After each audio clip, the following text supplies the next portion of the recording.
I made it to the waterfall. It's a little loud behind, so I'm just gonna be talking a little louder. So first thing I'm gonna do here is I set my tripod right here in front of the waterfall. I like to take my camera first handheld and go and have a look quickly if there's any better spot. I need to stay away from that bank because it is a dangerous spot. So I'm gonna look around here, see if there's a better positioning. So a tip for you guys, keep your lens cap on until you really need to take it off. Waterfalls will create a lot of spray, and sometimes it can kind of ruin your filter very quickly. So I'm just gonna go around quickly, have a look. I have these two logs that crisscross and do an X.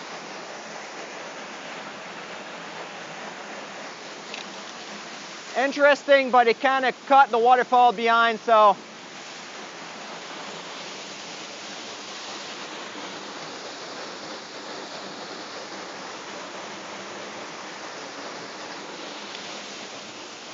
Now, I'm gonna go with my original position. I think is the best. So what I'm gonna do is gonna put my camera back onto my tripod now. I'm gonna put it vertical. I like to take pictures of the waterfall vertically myself. It gives that dimension, that vertical line in the middle. That's just how I like to do them. Sometimes I like the other way around, depending on the situation, if it's a wide waterfall. In this case, it's very skinny and narrow. So I'm gonna go for my first photo, my single shot. And what I was gonna focus into this one is the water behind. So I want movement into that water. I want to capture that. I don't want it too milky.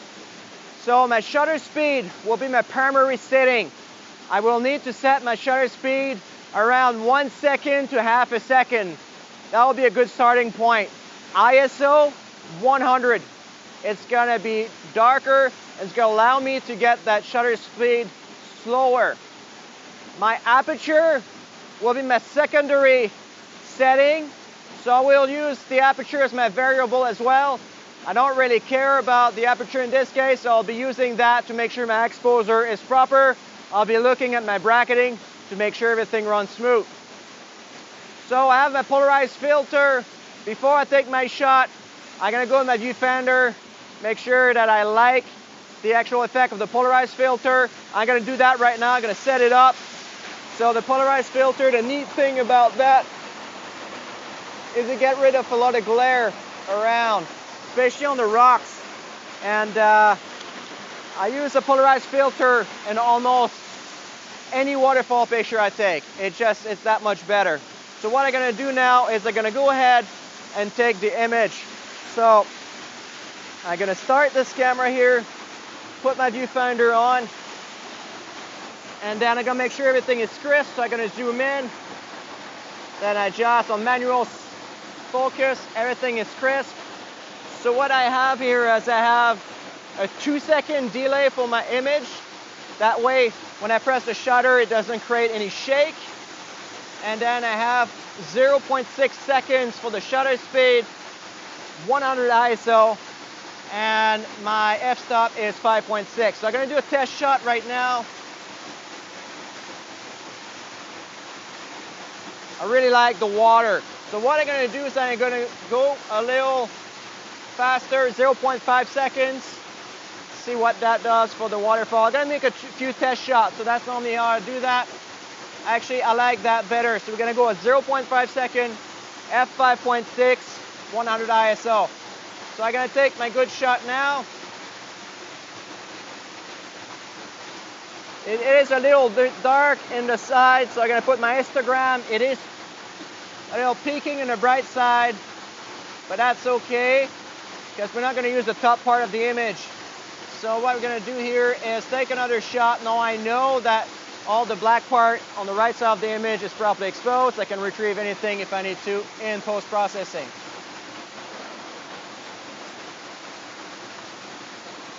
I'm taking a look here. I really like what I see. So we're gonna keep it as is. Now keep in mind everything upwards. It's very blown out right now. So what I'll need to do is set up my HDR photo. So we already look into HDR, so I'm gonna do that quickly here.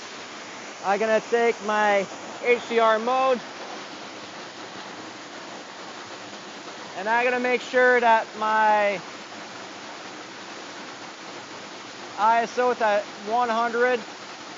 And then I really like my histogram right now for my shot. It's great. Everything seems okay. So what I'm gonna do here is press my shutter, and then I'm gonna take 3 images.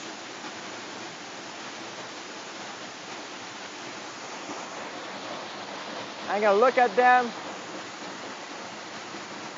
Excellent. So now all my highlights on top has been retrieved in my -2 stop. My normal exposure is close to the one we took before. It's gonna be perfect to work with. And then I have all of the highlights. The shadow has been revealed now, so it's perfect.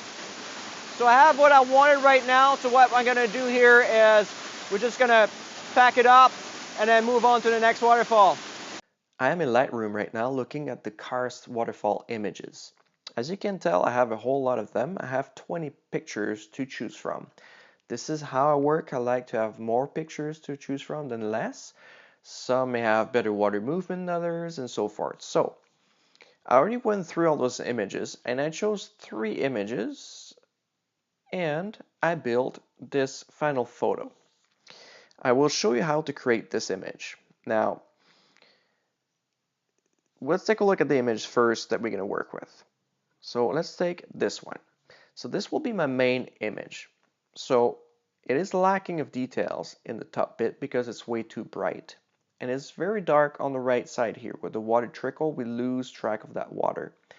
Now what we're going to try to do here is choose this image. And with this image, we will be able to choose the top part. And I will choose this image for the water trickle on the rock and the bright area on the right side. So those are well exposed for those specific areas. So when I was out there, I was seeing that problem into my images. So I shot one for the bright part and one for the dark part. So let's blend them together. What we're going to do here is if I go back to my grid mode, I'm going to choose this image, and this one. I will right click, edit in, open as layers in Photoshop. So if you simply press open in Photoshop, Photoshop will open these 3 images and it's going to be in different photos altogether. Versus doing this, Photoshop will bring the 3 photos into one project, just like that. On the bottom right here, you see my top image is the one we're looking at here. I will hide this by pressing the I. Now my middle image is the images I want as my base image. So I will bring that down by dragging it to the bottom. And now my middle image is my super bright image. Okay, so let's start by pressing this middle image and make sure it's visible by pressing the I. We're going to go to the layer mask here and we're going to hold the option Alt and then click to create a mask. So we created a black mask and black will hide the layer. So we are hiding this layer. So we will need to reveal part of this layer. So we will choose a brush by pressing B or pressing here and then make sure that our foreground is white. You can do that by switching here or pressing the X button, sorry. And we will make sure opacity is around 30% and our flow around the 50% mark. And the reason why I am doing this is because I don't want everything to be super bright, just selective areas. So we're going to move this around a little bit and we're going to zoom in. So first thing I want to do here is I want to make sure that my trickle here is bright. So I'm going to go around and do several passage on this because I have a flow of 50%. I need to do a bunch of passage on that to make it bright. Okay, now it looks kind of weird, so we're going to work on the rest. So my idea here is I want to make it looking natural. So wherever there is like super dark area, I will just brighten them just a little bit. I will just try to brighten certain areas, not all of what I chose there, just a little bit there. And maybe around here. It's a little bit of a dodge and burn if you want to put it this way. I'm just going to look around areas that I want to brighten just a touch there. And then what I like to do here is like do the before and after and see if I did a great job. In this case, I may just want to do a little bit more touch up there. Yeah, I really like this. So if we zoom back out, Command 0 is a good way to do that. And look at the before and after, see how we brought more life in this area. So it is nicely sharp. We have no noise because we use a well-exposed layer to do that.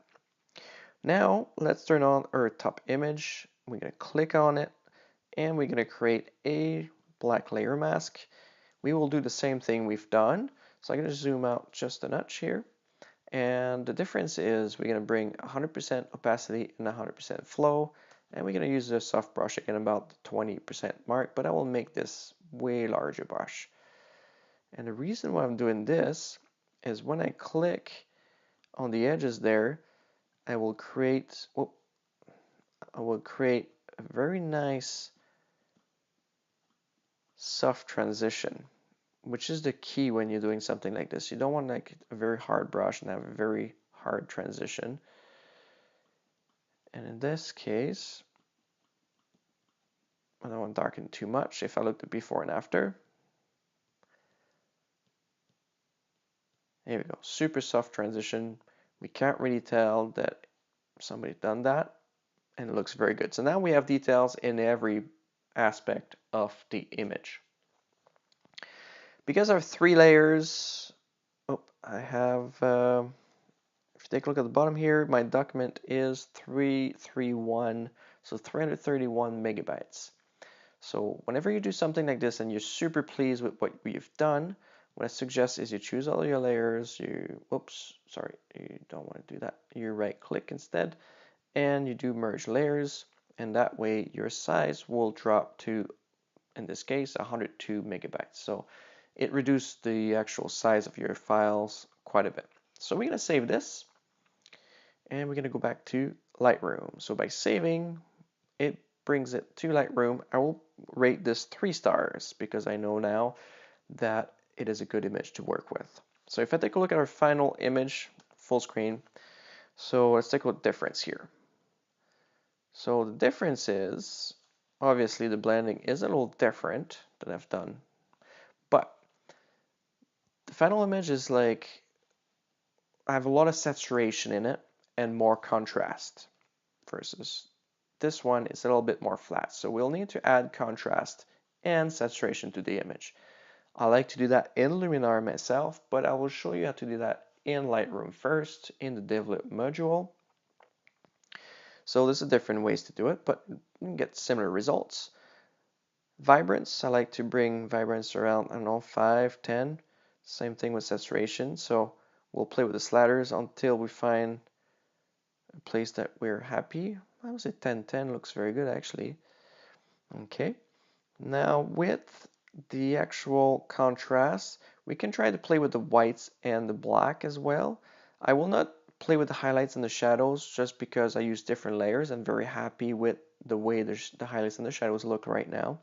But if you do press the Option Alt and hold it and then slide your whites, you'll see bits have like appearing into that black rectangle here, and basically all the whites you see is details we are losing in the white. So I am maxed out in the white. If I do the same thing with the black, you can see I can't really go too much into the dark area because I'm going to lose details as well everywhere. So in this case, playing with the sliders white and black won't work. So I can just add a bit of contrast all together like this.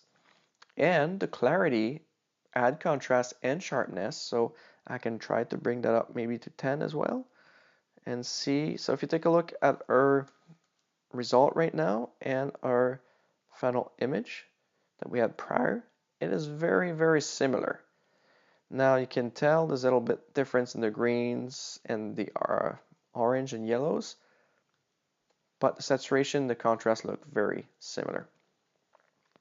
So as a final touch, what we're going to do here is we're going to go to the hue, saturation, and luminance slider, which I use a lot. And into the green, if you go to saturation first, we're gonna look at what the slider do here. I like to go back and forth my slider quite a bit and then find a happy medium. In this case, I find like just a little bit like +10. Added so much more life into the greens. I will do the same thing with the yellow. See where I find looks good. In this case, I got a little bit of yellow, not too much, about +8. And the orange, pretty much the wood and the rocks, so I won't go too crazy on it, probably around like, yeah, +8, +7 as well. And the luminance, oh, actually I should say there's a bit of blue in the water here, so if you don't like that too much, you can bring that down to a level where you lose your blue a bit in the water. So I like to bring that down to more like a white natural. Luminance. So we're gonna like see what the green will bring that up, maybe a +10 again. Yellow, how about yellow? Yellow will leave it at 0, and orange, I like a little bit brighter actually, maybe +10 as well. Okay, that's probably all I'm gonna do here. So I go full screen, look at the final image we had before. Now we're pretty much in the same result. Again, it is a little different because of the blending I've done at the top part of the image, but other than that, it is very similar. So you could do a vignette as well if you want to, a little bit more dramatic if that's what you want to do. Okay, so I will show you how to do that in Luminar, just a little quick taste if you don't have it to see. This is normally how I work, so I'm going to reset everything here, and we're back to square one. I'm going to right click, edit in Luminar. So I really like, so it's going to create a new copy, by the way. You're going to press edit, and Luminar is a great tool specifically for that. Personally, I like to do my selection in Lightroom, do my blending in Photoshop, and do my coloring or my sharpness into Luminar. I have presets that I'll show you here, and I like this one, the green cloudy boost, I called it. And if you take a look, I'll press the before and after. It created that look right away. I added saturation, a bit of contrast, and a bit of sharpness. So take a look here, the foliage, enhancer, highlights and shadow, structure, color contrast, and a vignette.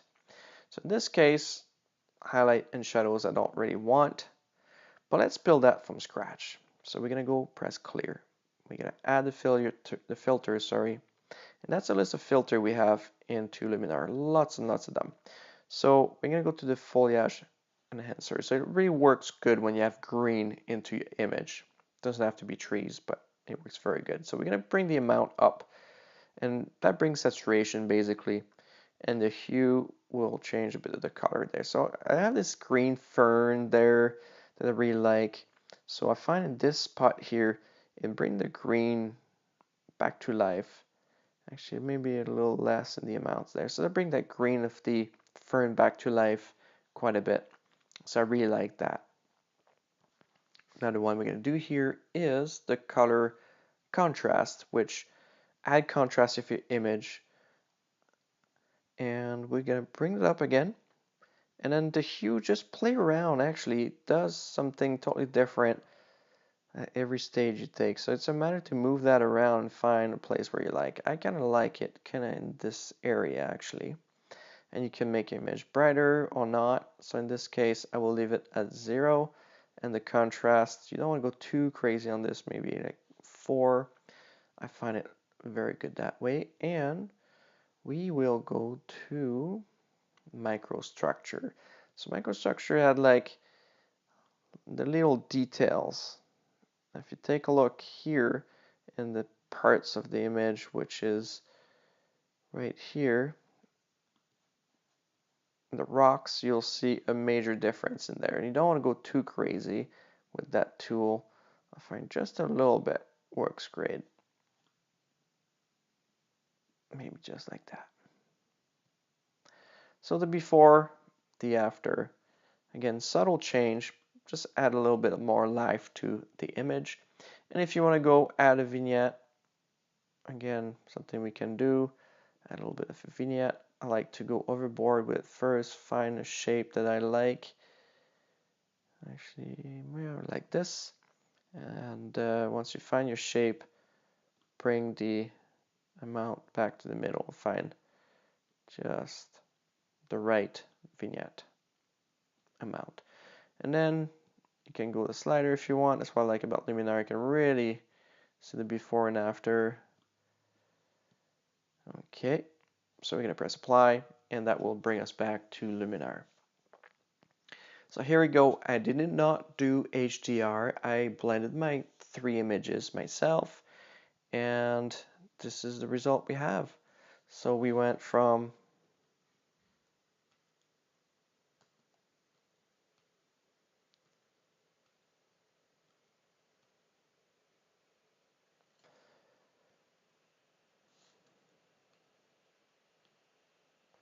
let's see here. So that's our Luminar. Sorry, it took a second or two there. I was a little confused. So this is our Luminar effect. This is our straight from Photoshop, and this is our before. And I've done this one in Luminar as well. So here you have it. This is a simple way to blend images of a waterfall and to edit it in either Lightroom or Luminar and blend it into Photoshop. So hopefully you guys like this tutorial. So this is an example of an outdoor photography course that I'm currently building. If you guys get any suggestions, any questions, any comments, if there's a topic you would like to see covered or certain things you would like to learn, just feel free to leave it in the comments below or to send me an email, and I will do my best to please everyone and add things to my course. So thanks for watching. Subscribe to my channel, like this video if you do. Until next time, I say goodbye.